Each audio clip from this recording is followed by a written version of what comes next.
આજે ગુજરાત વિધાનસભામાં માન્ય નાણામંત્રી કનુભાઈ દેસાઈ દ્વારા 2026-27નું બજેટ રજૂ થવા જઈ રહેલું છે ત્યારે અમને આ બજેટમાં એવી અપેક્ષાઓ છે કે ગુજરાતના ખેડૂતોનું દેવું માફ થશે, સાથે સાથે ખેડૂતોને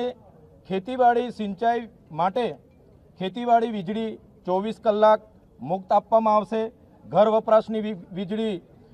300 યુનિટ સુધી ફ્રી આપવામાં આવશે, સાથે સાથે સિંચાઈ હોય, શિક્ષણ હોય, સરકારી વિભાગમાં તમામ જગ્યાએ 11 માસના કરાર આધારિત જેટલા પણ કર્મચારીઓ છે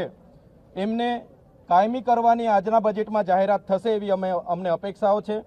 સાથે સાથે ગુજરાતમાં જે કુપોષણ છે એના નિવારણ માટે પણ સુચારું આયોજન આજના બજેટમાં કરવામાં આવ્યું હશે। સાથે સાથે જે નર્મદા હોય એનું જે કઢાણા હોય, ઉકાઈ હોય કે જે પણ જળાશયો બન્યા છે એનું સિંચાઈનું પાણી પણ આદિવાસી વિસ્તારો સહિત તમામ વિસ્તારોમાં પૂરતું વ્યવસ્થા પ્રમાણે પહોંચાડવાનું આજના બજેટમાં આયોજન હશે। સાથે સાથે જે ગ્રામ્ય વિસ્તારમાં ઘરનું ઘર વિહોણા કેટલાક લોકો છે એમને ઘરનું ઘર મળે, શહેરી વિસ્તારની જેમ 3,50,000 એમના માટે સહાયની વ્યવસ્થા કરવામાં આવશે એવી અમને અપેક્ષાઓ છે। સાથે સાથે શ્રમિકો હોય, આંગણવાડી વર્કરો હોય, આશા વર્કરો હોય, જીઆરડીસીના કર્મચારી હોય, બધા જ લોકોને ગુજરાતના આદિવાસી હોય, દલિત હોય, પીછડા હોય, ઓબીસી હોય, તમામ વર્ગના લોકોને આજના બજેટમાં મોંઘવારીથી રાહતનો અહેસાસ થશે એવી સરકાર જાહેરાત કરે એવી અમને સૌને અપેક્ષાઓ છે। અને